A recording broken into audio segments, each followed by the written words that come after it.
大家好，澳門市司警尋日採取聯合掃蕩行動，破獲3個操控賣淫犯罪集團。行動搜查3間桑拿場、5間辦公室等共23個地點，拘捕26名本澳、內地同埋香港涉案人士，包括1名主腦同埋25名骨幹，其中包含3名現役保安部隊人員、2名退役警務人員。桑拿場所以提供水療、按摩等服務作為掩飾，實際上係安排一啲女子喺桑拿房內為客人提供性服務，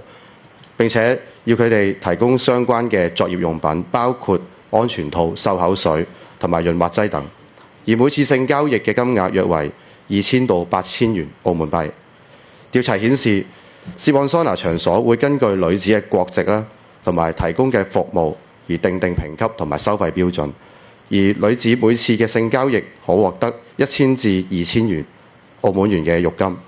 警方扣押咗5000萬澳門元不法金額同財物，另外有381人被帶返警署協查，當中包括賣淫嘅女子、顧客、過界勞工、黑工同埋逾期居留嘅人士。現場起獲收費價目表同埋大量性服務工具。集團舊年整體不法收益高達2.4億至3.2億澳門元，多名現役及退役執法人員收受巨額保護費，定期收取賄款並暗中通報巡查情報，協助場所避開掃蕩。每當佢哋收到一啲巡查嘅消息咧，或者有案件涉